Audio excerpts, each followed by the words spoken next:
দুনিয়ার সমস্ত পয়গম্বর অত্যাচারিত হলেন। শুধু তাই নয়, বিশ্ব নবী আখিরি জামানার পয়গম্বর নবী মুহাম্মদ রাসূলুল্লাহ সাল্লাল্লাহু আলাইহি ওয়াসাল্লাম জাতির কাছে আসলেন। তিনি এসে বললেন, ইয়া আইয়ুহান নাস কুলু লা ইলাহা ইল্লাল্লাহ। প্রথম দাওয়া শুনছেন কথা?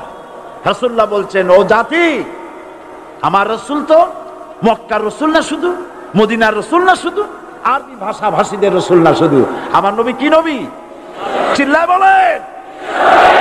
তাই তিনি বলেছেন, ও বিশ্বের মানবতা, বিশ্বের মানব গোষ্ঠী, যদি মুক্তি পেতে চাও, নাজাত পেতে চাও, উচ্চারণ করো, বিশ্বাস করো, আমল করো, বলো লা ইলাহা ইল্লাল্লাহ। জোরে পড়েন, লা ইলাহা ইল্লাল্লাহ, লা ইলাহা ইল্লাল্লাহ মুহাম্মাদুর রাসূলুল্লাহ।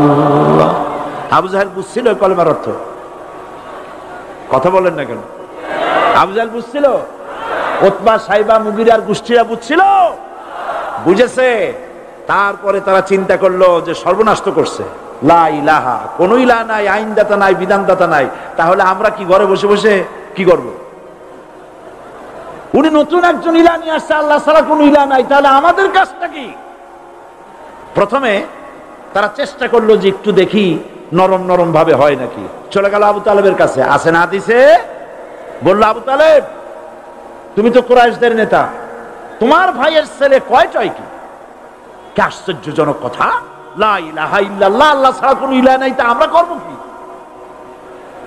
তোমার ভাতিজাকে বুঝাও লা ইলাহা ইল্লাল্লাহর দাওয়াত বন্ধ করে দিক, এর বিনিময়ে টাকা লাগে টাকা দেব, সোনা লাগে সোনা দেব, যত সুন্দরী মেয়ে চায় তাও দেব, নেতৃত্ব চায় তাও দেব, তবু যেন কালেমার দাওয়াত না দেয়। আসিনে কা হাদিসে আছে কিনা?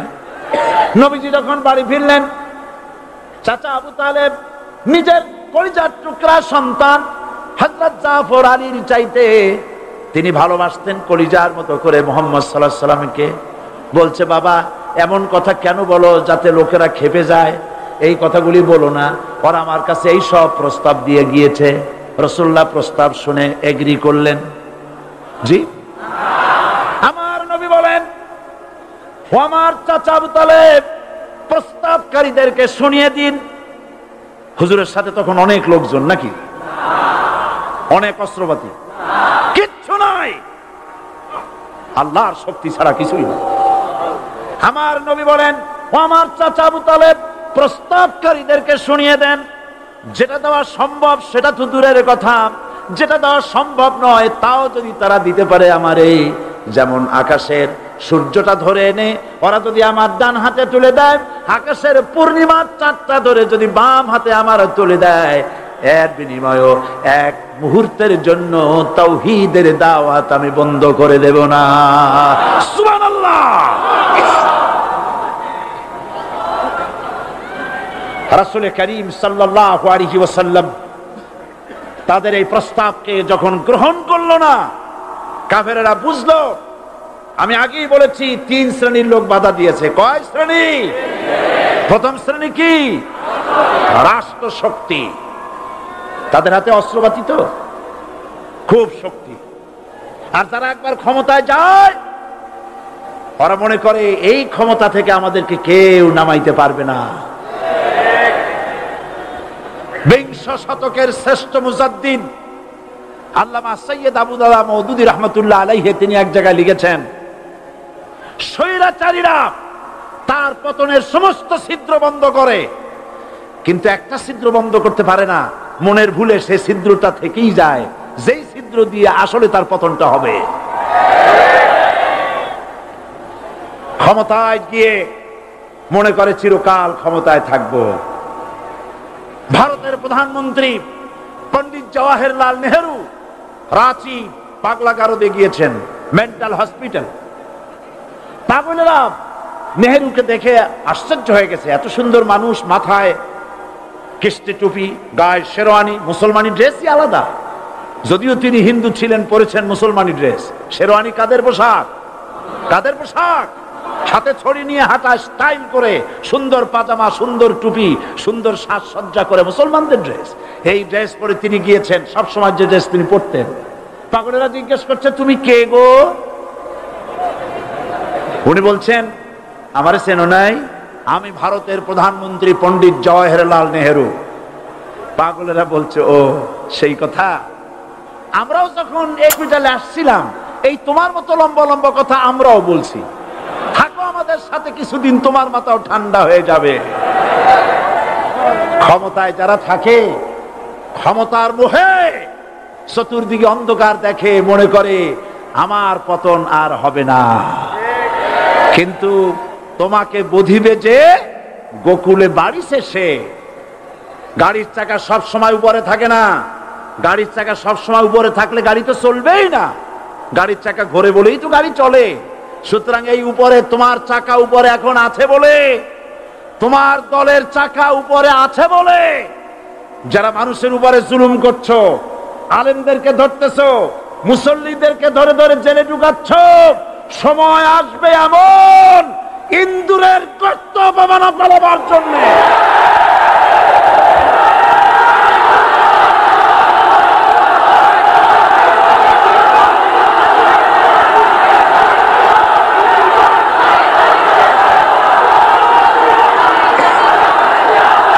আবু জাহেলের গোষ্ঠী মনে করেছে সোজা আঙ্গুলে ঘি যখন উঠলো না, আঙ্গুল বাঁকা করতে হবে। শুরু হয়ে গেল অত্যাচার। শুরু হয়েছে না? হযরত সুমাইয়া রাদিয়াল্লাহু তাআলা আনহা কি নির্মম ভাবে, নিষ্ঠুর ভাবে তাকে শহীদ করা হলো।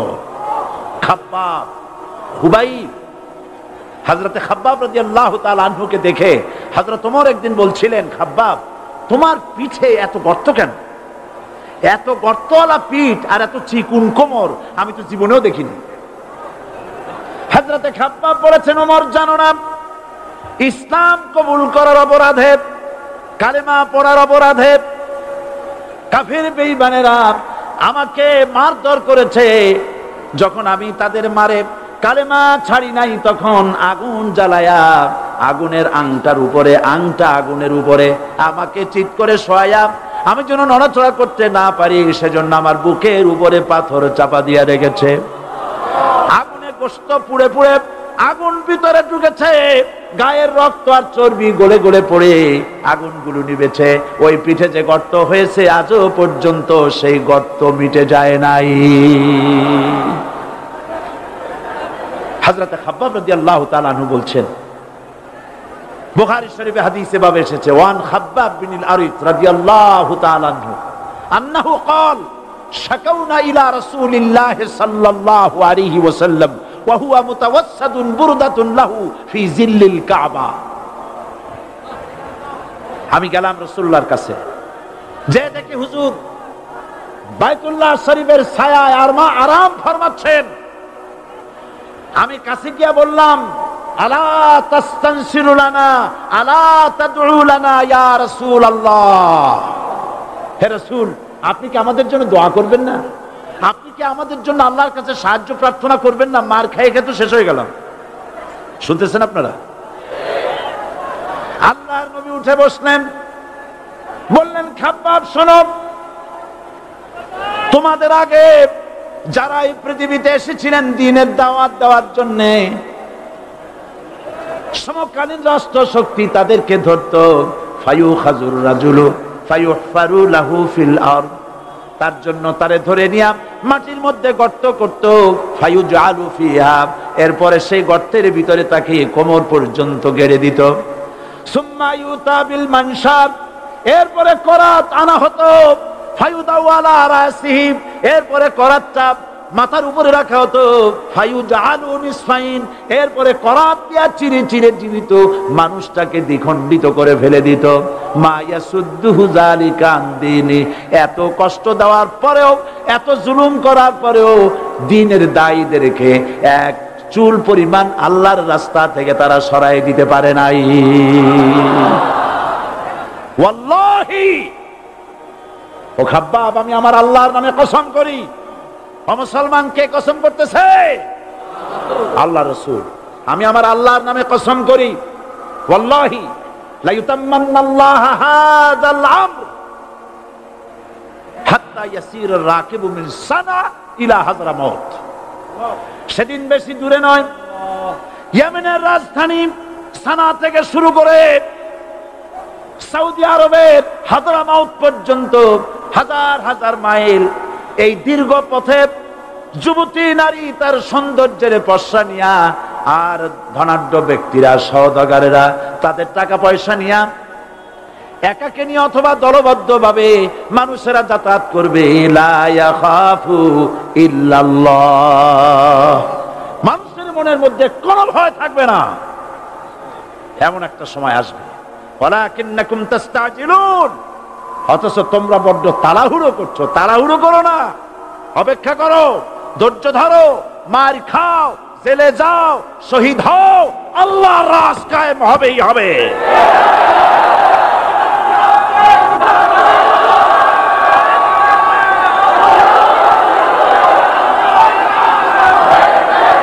বিল্ডিং থেকে শিক্ষা গ্রহণ করুন।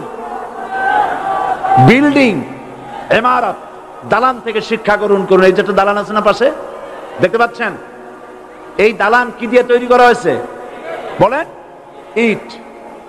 সমস্ত ইটেরা যদি ধর্মঘট করত, আমরা কেউ মাটির তলায় যাব না, কেউ আমরা আগুনে পুড়ে ঝামা হব না, পিক হব না, কেউ আমরা টুকরা টুকরা হব না, সবাই থাকবো উপরে উপরে, তাহলে কি দালান হইতো নাকি? এই বিল্ডিং নির্মাণ করতে গিয়া ইটের যে স্যাক্রিফাইস, হাজার হাজার ইটকে পিক হতে হয়েছে, পুড়ে যেতে হয়েছে, খোয়া হতে হয়েছে, ভেঙে টুকরা টুকরা হয়ে 50 ফিট মাটির নিচে যেতে হয়েছে, তারপরে ইমারত গঠন হয়েছে, সুন্দর দালান তৈরি হয়েছে।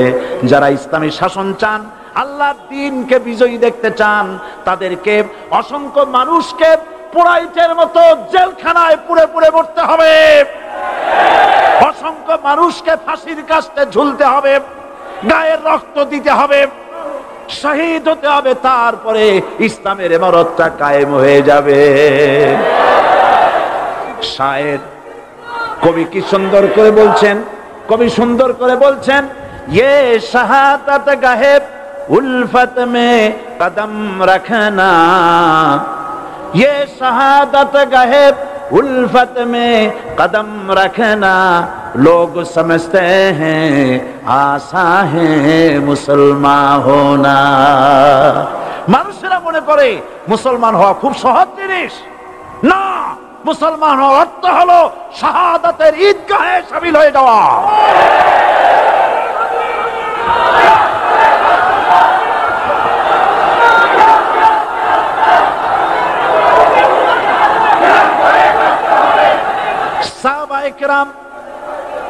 সাহাবায়ে কেরাম মার খেলেন, এবার স্বয়ং আল্লাহর নবীর গায়ে হাত তুলল।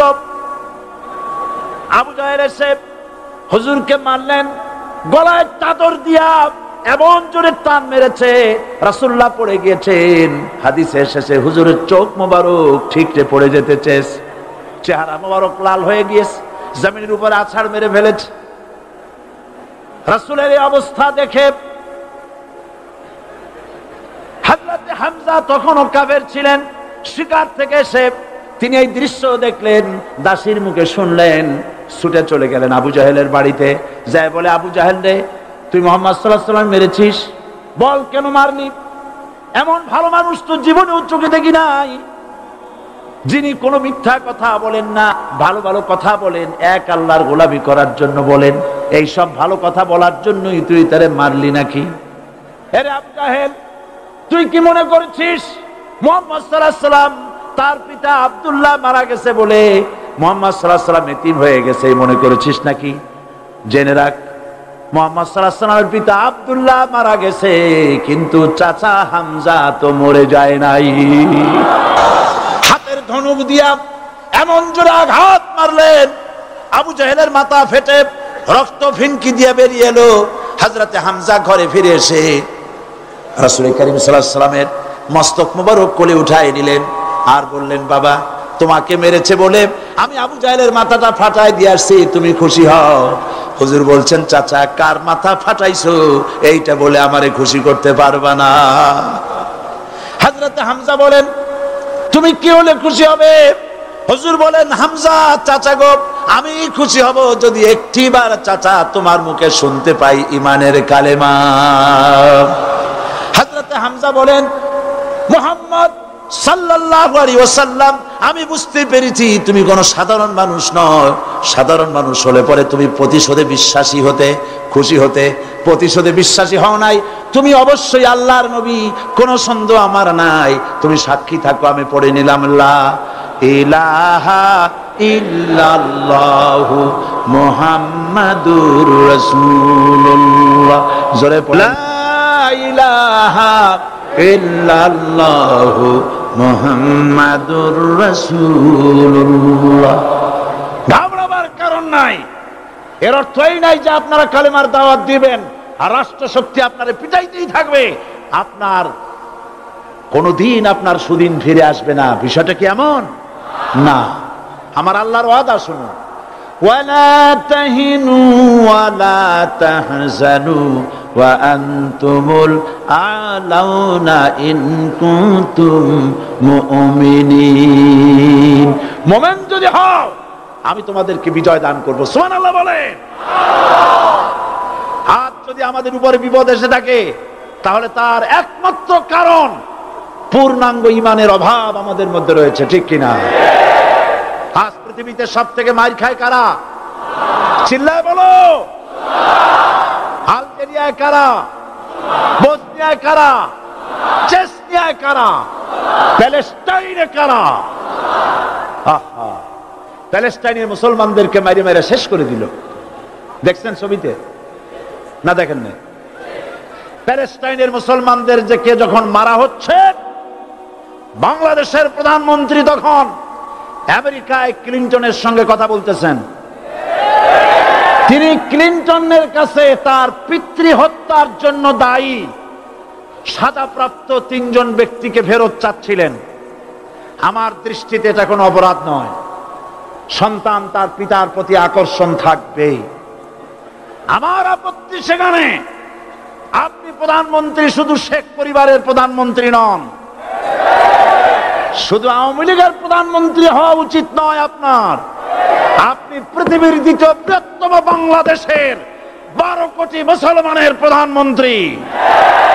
পিতৃ হত্যার আসামি ফেরত চাইলেন, কিন্তু বিল ক্লিনটনের আশ্রয় প্রশ্রয় লালিত পৃথিবীর অসভ্য জাতি সন্ত্রাসী ইহুদিরা প্যালেস্টাইনের মুসলমানদেরকে পাখির মতো গুলি করে হত্যা করছে। আপনি কেন এর জবাব চাইলেন না?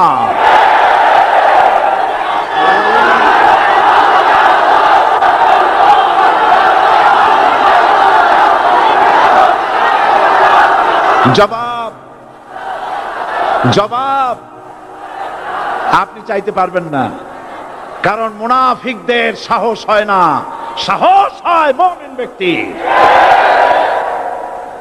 বিল ক্লিনটনকে বলা দরকার ছিল, এই ইসরায়েলকে তোমরাই বসিয়েছো, মধ্যপ্রাচ্যের বিষ ফোড়ায় পরিণত করেছো তোমরা। তবে হ্যাঁ, যুরিবাত আলাইহিমুয যিল্লাতু ওয়াল মাসকানা ওয়া বাউ বিগাযাবিন মিনাল্লাহ। আল্লাহর গজব আসবে, ইহুদিরা পৃথিবী থেকে নিশ্চিহ্ন হবেই হবে ইনশাআল্লাহ। দেখেছেন তাকায়া প্যালেস্টাইনে ইসরায়েলিরা হেলিকপ্টার, গানশিপ, কামান, বোমা নিক্ষেপ করছে, আর প্যালেস্টাইনের শিশু, কিশোর, যুবকেরা ইহুদিদের নিক্ষিপ্ত বোমা আর কামানের মোকাবেলা করতেছে পাথর দিয়ে। আমি আমার অন্তরের অন্তঃস্থল থেকে ধন্যবাদ জানাই, মোবারকবাদ জানাই খালিদ বিন ওলীদের উত্তরসূরি, খাব্বাব খুবাইবের উত্তরসূরি প্যালেস্টাইনের ওই সব যুবকদেরকে যারা কাফের বেঈমান ইহুদিদের মোকাবেলা করতেছে ইট আর পাথর দিয়ে। আর আমি আমার অন্তরের অন্তঃস্থলের সমস্ত ঘৃণা দিয়ে আমি ধিক্কার জানাই পৃথিবীর মুসলিম শাসকদেরকে, যারা মুসলমানদের মার দেখে চুপ করে যারা বসে আছে।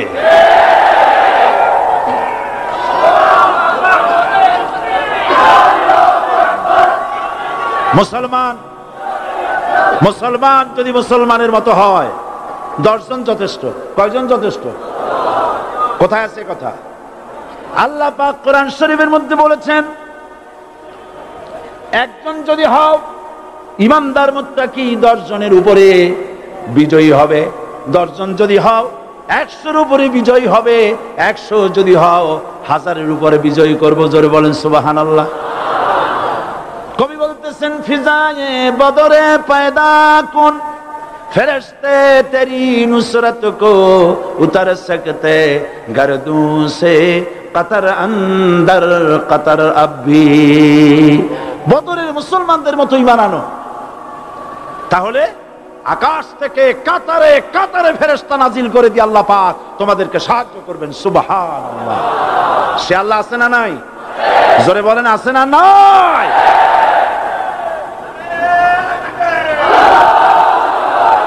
সেই আল্লাহ রাব্বুল আলামিন কোরআনে কারীমের ভিতরে আয়াতুল কুরসির মধ্যে বলে দিয়েছেন, আল্লাহু লা ইলাহা ইল্লা হুয়াল হাইয়ুল কাইয়্যুম। প্রাণ খুলে সবাই পড়েন, বসা মানুষ, দাঁড়ানো মানুষ। আল্লাহু লা ইলাহা ইল্লা হুয়াল হাইয়ুল কাইয়্যুম। আল্লাহ রাব্বুল আলামিন, তিনি ছাড়া কোনো ইলাহ নাই, তিনি সার্বভৌমত্বের মালিক, কেউ নাই আল্লাহ ছাড়া। এই কথা মানুষকে ঘোষণা করতে হবে। বাধা, এই কথা বললেই বাধা দেবে কয় শ্রেণীর লোক? 3 শ্রেণী। প্রথম শ্রেণী হচ্ছে কে? রাষ্ট্রশক্তি। আজও তারা বাধা দিচ্ছে।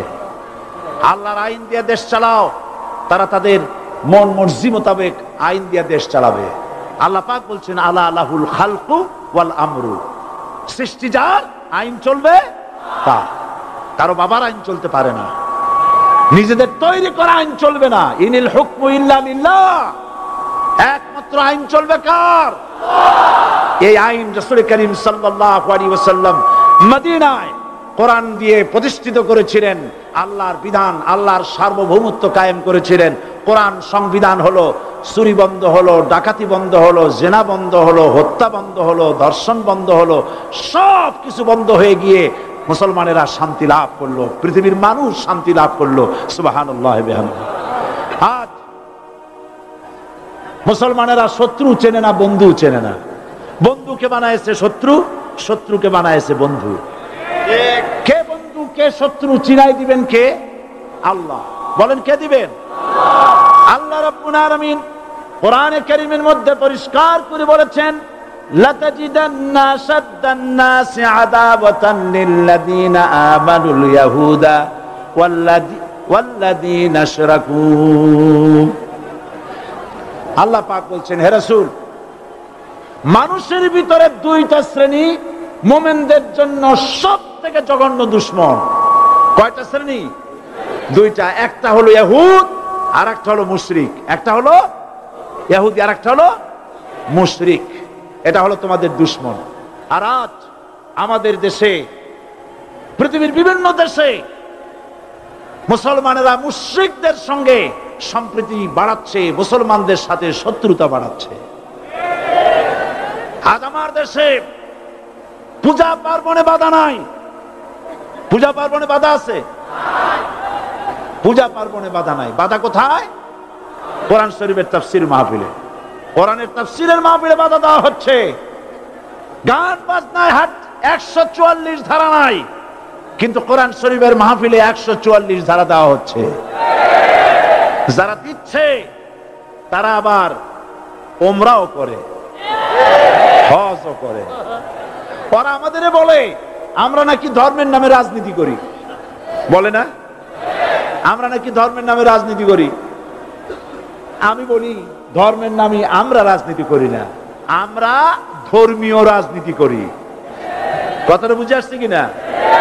ধর্মের নামে রাজনীতি তো সেই ব্যক্তি করে 1996 সনের নির্বাচনের আগে যিনি মাথায় পট্টি বেঁধেছিলেন, যিনি শপথ গ্রহণের সময় হাতে তসবিহ পড়েছিলেন।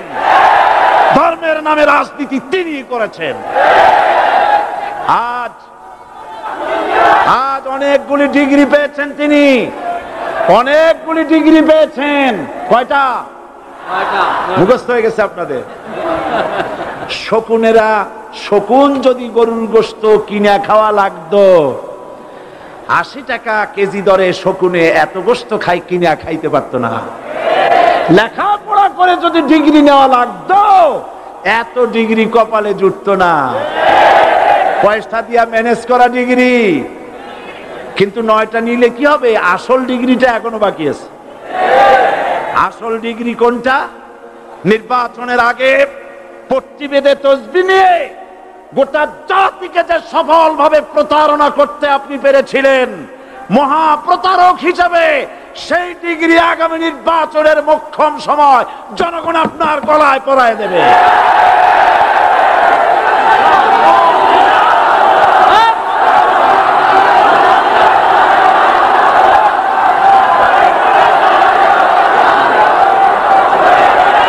সুতরাং ধর্মের নামে রাজনীতি নয়, আমরা ধর্মীয় রাজনীতি করি, আমরা এই কোরআনের রাজনীতি করি। এই কোরআন নিয়ে বাঁচতে চাই, এই কোরআন নিয়ে মরতে চাই। এই কোরআন থেকে আমাদেরকে বিচ্ছিন্ন করতে চায় কাফের, বেঈমান, মুশরিকেরা। ও আমার জাতি, কোরআন থেকে যারা বিচ্ছিন্ন করতে চায়, তোমরা কি তাদের বিরুদ্ধে জিহাদের জন্য প্রস্তুত থাকবে?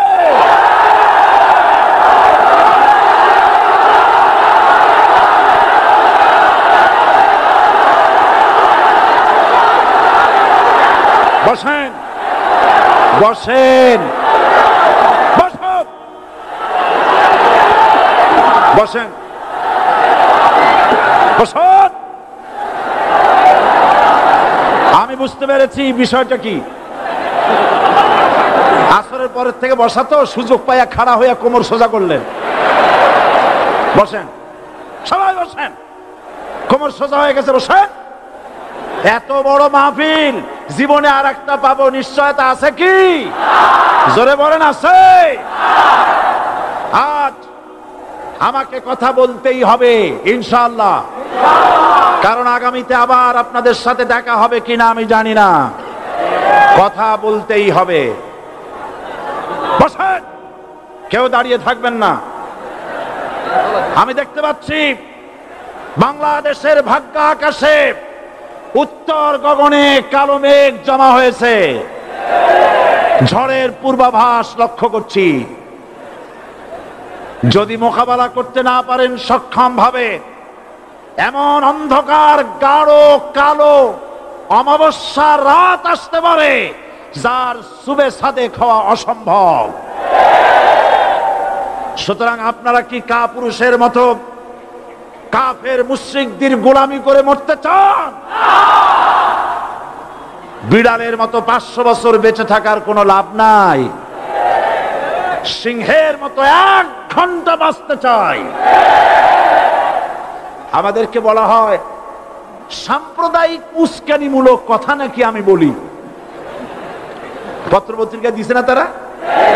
সাম্প্রদায়িক উস্কানি কথা, সাম্প্রদায়িক উস্কানিমূলক কথা বলি। সেই জন্যই বোধহয় শত শত মুসলিম আমাদের কাছে এসে মুসলমান হয়। মানুষে আর বোকা বানানো যাবে না। যাবে কি? আর বোকা বানানো যাবে? তারপর বলছে কি? এরপরে বলছে, আমাকে বলছে রাজাকার। শুনে রাখো, চট্টগ্রামের লক্ষ লক্ষ জনতা, পার্লামেন্টে যখন আমাকে এই কথা বলা হয়েছিল, আমার পার্লামেন্টের কলিগ জাফরুল্লাহ চৌধুরী সাহেব বসে আছেন এখানে। হ্যাঁ, জাফরুল ইসলাম চৌধুরী বসে আছেন পাশে। প্রধানমন্ত্রী সুদ্ধা, অন্তত 3 শতাধিক পার্লামেন্টের সম্মানিত সদস্যরা সেদিন বসা। 1997 সনের বাজেট বক্তৃতা যখন আমি করতেছিলাম, ডক্টর কুদরতে খোদা, নাম রাখছে কুদরতে খোদা, আসলে গজবে খোদা। এই লোকটি নাস্তিক, ইসলামের চূড়ান্ত দুশমন। তার প্রণীত শিক্ষা ব্যবস্থার যখন সমালোচনা করছিলাম, ট্রেজারি বেঞ্চ থেকে আমাকে বলা হলো রাজাকার। আমি আমার সমস্ত শক্তি একত্রিত করে বলেছিলাম, শুধুমাত্র হিন্দুস্তানের রাজাকারেরাই আমাকে রাজাকার বলতে পারে। আমি বলেছিলাম 1973 সন পর্যন্ত আমি বাংলাদেশের কোন রাজনৈতিক দলের নেতা এবং কর্মী ছিলাম না। আমি রাজাকার নই। আমাকে রাজাকার বলে যদি তাকেও প্রমাণ করতে না পারে 10 কোটি টাকার মানহানি মামলা দায়ের করব। আমার এই বক্তব্য সারা দুনিয়া শুনেছে। পার্লামেন্টে আমার এই বক্তব্য রেকর্ড হয়ে আছে। সেদিন 3 শতাধিক পার্লামেন্ট মেম্বারের কেউ আমার চ্যালেঞ্জ গ্রহণ করেন নাই। যে কোনো ব্যক্তি পার্লামেন্টে গিয়ে আমার বক্তৃতা দেখে আসতে পারেন। এরপরে 1997 সনের 7 অক্টোবর দৈনিক জনকণ্ঠ পত্রিকা যখন আমার বিরুদ্ধে লিখলো, সেই পত্রিকায় সাঈদীর ওপেন চ্যালেঞ্জ 8ম পাতা, 1997 7 অক্টোবর, এত বড় 2 কলামে হেডিং। সেখানে আমি বলেছি, বাংলাদেশের সকল সাংবাদিক, গোয়েন্দা বিভাগ, বাংলাদেশের সকল বুদ্ধিজীবীকে আমি আমার পিরোজপুরে আমন্ত্রণ করছি। আমার উপস্থিতিতে যদি কেউ প্রমাণ করতে পারে বাংলাদেশের স্বাধীনতা যুদ্ধের বিরুদ্ধে আমার কোনো ভূমিকা ছিল, সজ্ঞানে স্বেচ্ছায় জাতীয় সংসদের সদস্য পদ থেকে পদত্যাগ করব। 3 বছর পার হয়ে গেছে, আজ পর্যন্ত কেউ এই চ্যালেঞ্জের মোকাবেলা করে নাই। সুতরাং আমাকে যারা রাজাকার বলবে তারা পিতৃ পরিচয়হীন অবৈধ সন্তান। 1971 সনের, শোনো মুসলমানেরা, 1971 সনের কোন কাদা সাঈদীর গায়ে লাগে নাই। আমাকে রাজাকার বলে জনগণ থেকে বিচ্ছিন্ন করবা, জনগণ থেকে আমারে বিচ্ছিন্ন করা যাবে না। কারণ এই জনগণ আমার জন্য আসে না, এই জনগণ আসে আল্লাহর কোরআনের জন্য।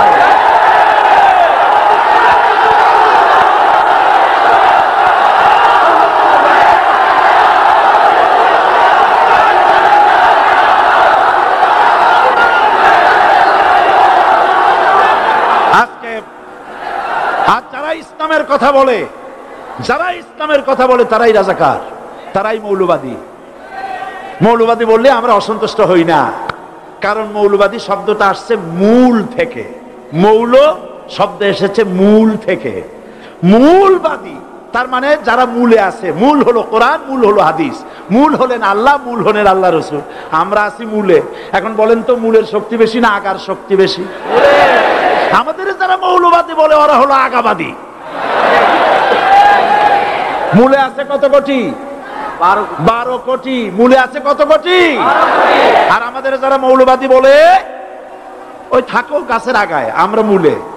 লাফালাফি বেশি করবা না, 12 কোটিতে গাছের গোড়া আসতে নানা দেবে, মামু বাড়ি দিল্লি গিয়ে পড়বা, বাংলার জমিনে জায়গা হবে না।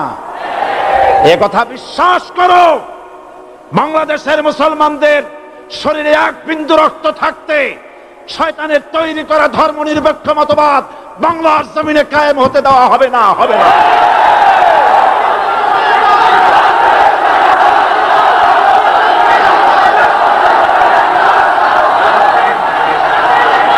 রাসূল করিম সাল্লাল্লাহু আলাইহি ওয়াসাল্লাম কোরআন প্রতিষ্ঠার জন্য আন্দোলন করেছিলেন। আয়াতুল কুরসি আমাদের সে কথাই শিখেছে। আল্লাহ রাব্বুল আলামিন বলেন, আল্লাহু লা ইলাহা ইল্লা হুয়াল হাইয়ুল কাইয়্যুম। প্রাণ খুলে পড়েন, আল্লাহু লা ইলাহা ইল্লা হুয়াল হাইয়ুল কাইয়্যুম। আল্লাহ হচ্ছেন তিনি, যিনি ছাড়া কোনো ইলাহ নাই, আইনদাতা নাই, বিধানদাতা নাই। আমরা মানুষের তৈরি করা আইন মানি না। 12 কোটি মুসলমানের দেশে আইন তৈরি করবে মানুষ, আমরা মানব না।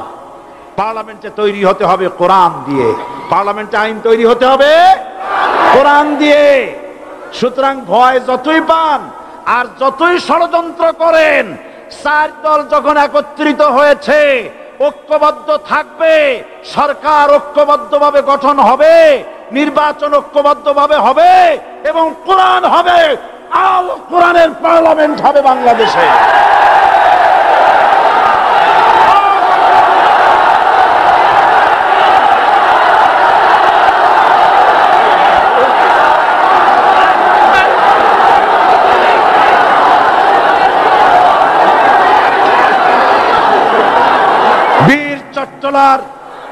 বীর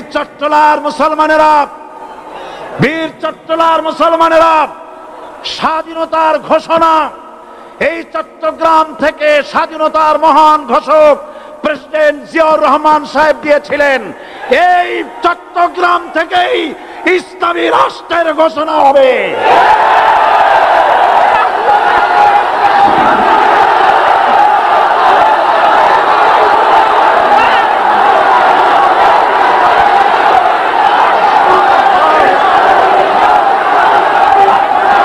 আশাবাদী আপনারা অবশ্যই তা পারবেন, আমি 100% বিশ্বাস করি ইনশাআল্লাহ। কারণ যে ষড়যন্ত্রের মোকাবেলা করে স্থানীয় রাজনৈতিক দলের নেতৃবৃন্দ কোরআনের মাহফিল সিনায় এনেছেন, আমি প্রথম দিনেই বলেছি চট্টগ্রাম তাফসিরুল কোরআন মাহফিল কোন রাজনৈতিক দলের প্রতিনিধিত্ব করে না। এটা কোন জামাত শিবিরের একক সম্পদ নয়, এটা চট্টগ্রামের মুসলমানদের কলিজার টুকরা তাফসিরের মাহফিল। সুতরাং এই মাহফিল চট্টগ্রামে থাকবে ইনশাআল্লাহ কিয়ামত পর্যন্ত। 144 ধারা 288 হয়ে গেছে, ষড়যন্ত্র পায় পায় চলে গেছে।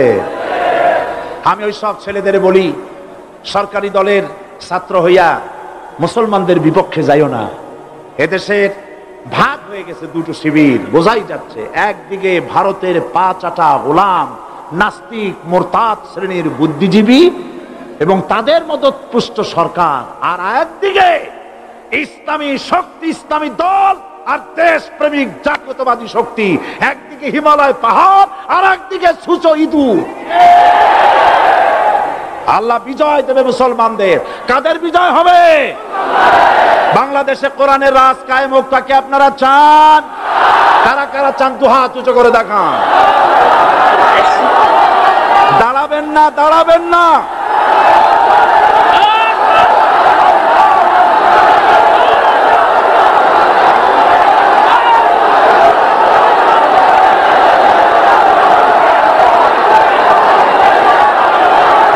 বসুন।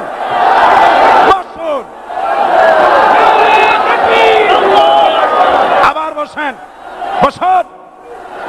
জোরে সরে জিকির করেন লা ইলাহা ইল্লাল্লাহ। আরো জোরে লা ইলাহা ইল্লাল্লাহ। লা ইলাহা ইল্লাল্লাহ।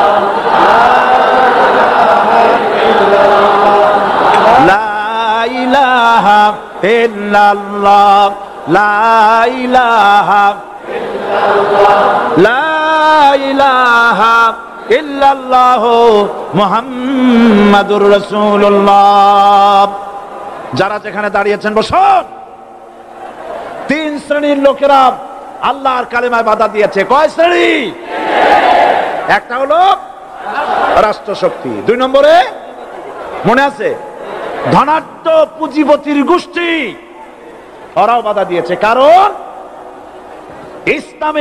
ইসলামকে বলা হয় পুঁজিবাদের আশ্রয়স্থল। নাউজুবিল্লাহ। সর্বপ্রথম ইসলাম কবুল করেছে কারা? ধনীরা না গরিবরা? কারা? গরিবেরা। সুতরাং ধনাঢ্য ব্যক্তিরা মনে করলো যে আমাদের তো সর্বনাশ হয়ে যাবে, আমরা দাস দাসী ধরে রাখতে পারবো না, আমরা মানুষকে শোষণ করতে পারবো না, যে নতুন কলেমার দাওয়াত আসছে। সুতরাং সরকারের হাতকে তারা পয়সা দিয়া শক্ত করেছে আর বলেছে যত টাকা লাগে এই লোকগুলারে ঠ্যাঙ্গান। আজও আছে কিনা? তা আছে কিনা? 3 নম্বরে বাধা দিয়েছে ধর্মের নামের এক শ্রেণীর কায়েমি স্বার্থবাদী শক্তি, যার সম্পর্কে সূরা তাওবায় আল্লাহ পাক বলেছেন ইন্না কাসীরাম মিনাল আহবারি ওয়ার রুহবান লা ইয়াকুলুনা আমওয়ালান নাস বিল বাতিল ওয়া ইয়াসুদ্দুনা আন সাবিলিল্লাহ।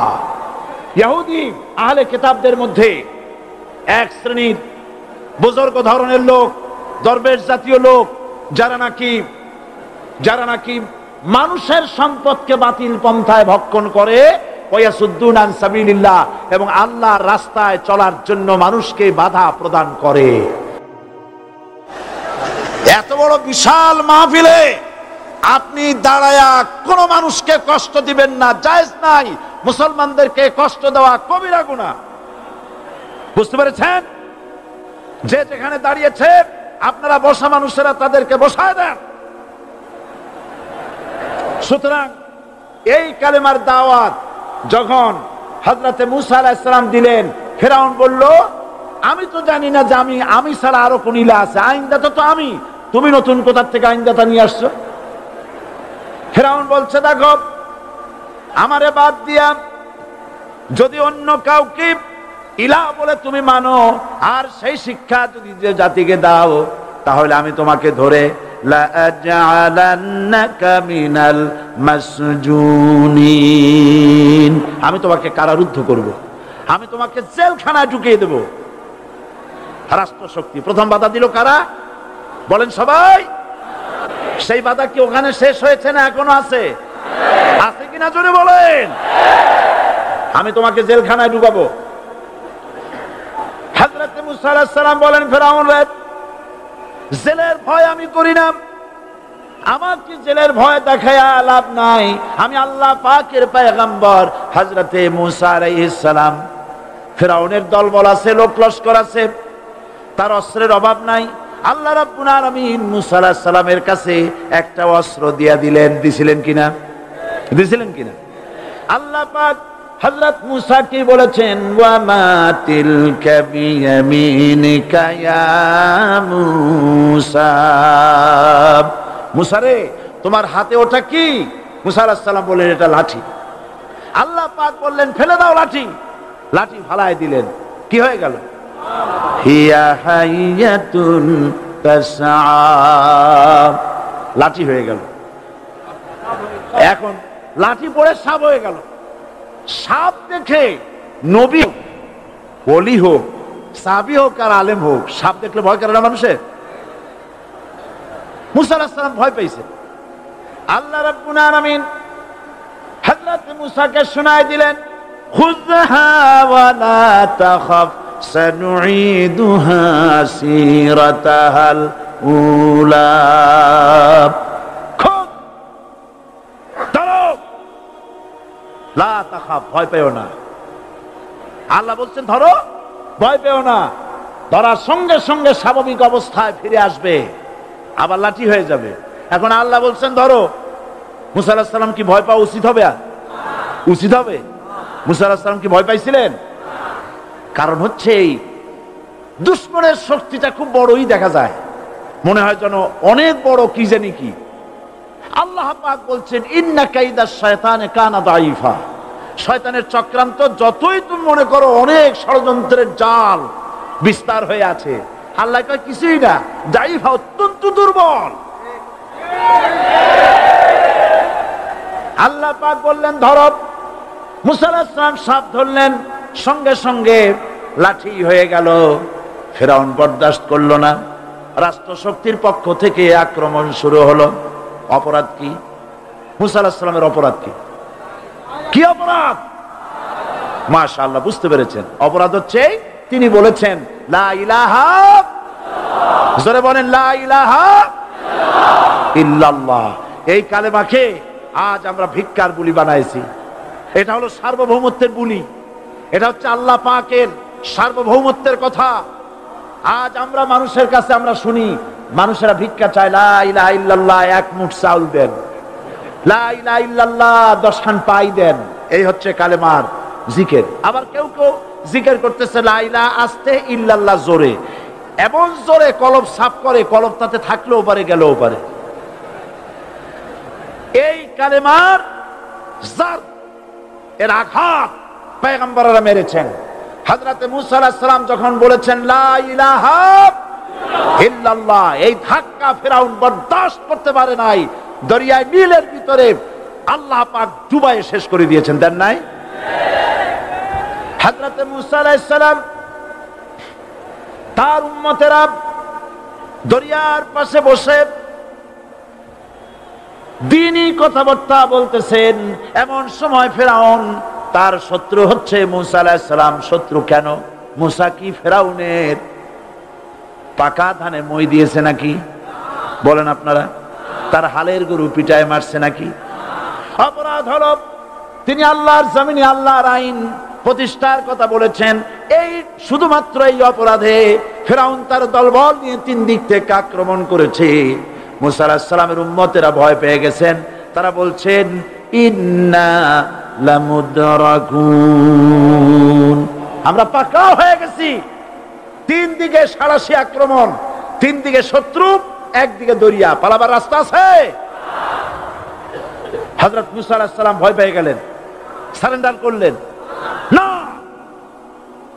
হযরত মুসা আলাইহিস সালাম বললেন কাল্লা, কখনো নয়, ভয় পাওয়ার কোনো কারণ নাই। রব্বি সায়াহদিন, অবশ্যই আমার রব আমার জন্য রাস্তা করে দিবেন। ভয় পাইও না, আমার রব রাস্তা করে দিবেন। আল্লাহ রাব্বুল আলামিন হযরত মুসা আলাইহিস সালামকে অর্ডার করলেন, হাতের লাঠি দিয়া দরিয়ার উপরে আঘাত করো।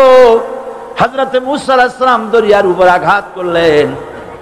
রাস্তা ছিল দরকার একটার, এক বাড়িতে আল্লাহর হুকুমে লাঠি দিয়ে একটি আঘাত করার সঙ্গে সঙ্গে হযরত মুসার তার সঙ্গী সাথী দরিয়া পার হওয়ার জন্য দরিয়ার মধ্যে দিয়ে আল্লাহ 12টা রাস্তা পয়দা করে দিলেন। সে আল্লাহ আছে না নাই? এত আসতে বলেন কেন? ভয় পাওয়ার কারণ আছে? রাষ্ট্র শক্তি বাধা দিয়েছে সমস্ত নবীদেরকে। কেন? নবীদের চরিত্র খারাপ? জোরে বলেন, নবীদের চরিত্র খারাপ? নবীদের চাইতে মাসুম বেগুনাহ উন্নত চরিত্রের মানুষ আল্লাহর আকাশের নিচে জমিনের উপরে আর হয় নাই। তোমরা যে সামনে তাদের পিছনে দৌড়াও, অমুকের সৈনিক, নেতা নেতা করে মরো, এইসব নেতা যাদের পিছনে দৌড়াও, এই নেতাগুলি, আমি জিজ্ঞেস করি আপনাদেরকে, এই নেতাগুলি জীবনে একবারও জেনা করে নাই? এ ব্যাপারে অনুসারীরা আপনারা কি নিশ্চিত? মিথ্যা কথা জীবনেও কয় নাই, প্রতারণা করে নাই, ঠাট্টা করে নাই, বিদ্রুপ করে নাই, মদ খায় নাই, মানুষ হত্যা করে নাই। কিসের নেতা? নেতা হচ্ছেন সেই ব্যক্তি যিনি বলেছেন, ও আমার স্ত্রীরা, ও আমার সাহাবীরা, রাতের আধারে আমার মধ্যে যা আচরণ দেখতে পাও, দিনের আলোতে আমার মধ্যে যা দেখতে পাও, সবগুলি খুলে খুলে মানুষের কাছে বলে দাও। তার নাম বিশ্বনবী মুহাম্মদ রাসূলুল্লাহ সাল্লাল্লাহু আলাইহি ওয়াসাল্লাম।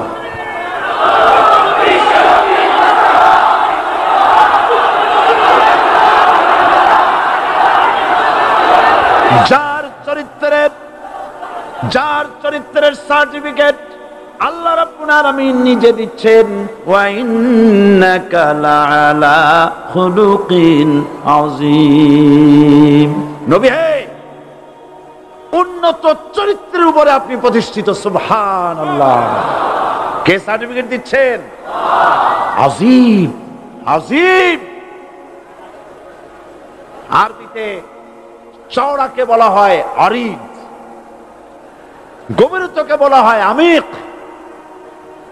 কত প্রশস্ত, যা মাপার কোনো ফিতা নাই, কত গভীর, যা মাপার কোনো যন্ত্র নাই, এইটাকে আরবিতে বলা হয় আজিম। সুবহানাল্লাহ বলতে ইচ্ছে করে না? ও নবী, তোমার চরিত্র এমন যা মাপার মতো যন্ত্র পৃথিবীতে নাই। এই সার্টিফিকেট দিলেন কে?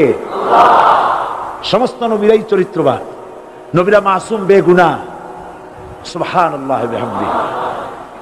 সেই নবীরা মার খান নাই? খেয়েছেন কিনা বলেন? কারা মেরেছে? রাষ্ট্র শক্তি। কারা মেরেছে? কারণ নবীরা বলেছেন লা ইলাহা ইল্লাল্লাহ। পড়েন সবাই, লা ইলাহা ইল্লাল্লাহ। আপনিও যদি নবীদের মতো সাহাবীদের মতো বুঝা এই কলেমার দাওয়াত দেন, বাধা আসবেই। বোঝাবুঝির ব্যাপার, বুঝতেই সারলো। কত মাহফিল হয় বাংলাদেশে, হয় না? কোনো বাধা নাই, ঠিক কিনা?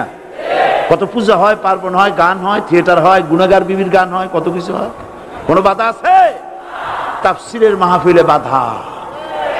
কারণ ওরা বুঝতে পেরেছে এ তাফসীরের মাহফিলে গাজীর গীত হয় না, এ তাফসীরের মাহফিলে আল্লাহ সার্বভৌমত্ব কায়েমের আন্দোলন চলে।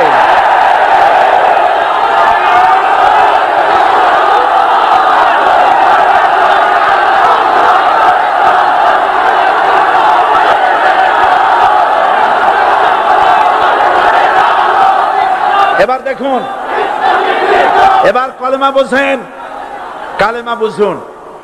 বঙ্গভবনের সামনে দাঁড়ায়া, গণভবনের সামনে দাঁড়িয়ে আপনি যদি কালেমার জিকির করতে থাকেন, লা ইলাহা ইল্লাল্লাহ, লা ইলাহা ইল্লাল্লাহ, লা ইলাহা ইল্লাল্লাহ, লা ইলাহা ইল্লাল্লাহ, 2-1 ঘন্টা, 2-4 ঘন্টা, দেখবেন অফিসাররা এসে বলবে, না জানি কোন খাজা বাবা আসছে, আসেন আসেন, নিয়ে খাইতে দেবে, হাদিয়া দেবে। যেহেতু যিনি পড়তেছেন উনি বোঝেন না কি বলতেছেন, আর যারা দাওয়াত দিয়ে নিয়ে গেল ওরা টের পাই নাই যে কি শুনে দাওয়াত দিতেছে। কিন্তু আপনি যদি বঙ্গভবন, গণভবন, সেক্রেটারিয়েট আর পার্লামেন্ট এর ভিতরে ঢুকে যদি বলেন, কোন মানুষের তৈরি করা আইন মানি না, কোন সরকারের সার্বভৌমত্ব স্বীকার করি না, কারো বিধান মানি না, কারো তৈরি করা আইনের সামনে মাথা নত করি না, আল্লাহ ছাড়া কারো বিধান মানি না, হাদিয়া আসবে, খাইতে দেবে, পকেটে টাকা দেবে, খাওয়াবে এক জায়গায় নিয়ে। কোন জায়গায়? লাল দালানে। বোঝাবুঝি। পয়গম্বরেরা দাওয়াত দিয়েছেন আয়াতুল কুরসি ফরজ নামাজ পড়িয়া। দেখছি অনেকেই জামার বুতাম টুতাম খুলিয়া তারপরে জোরে একটা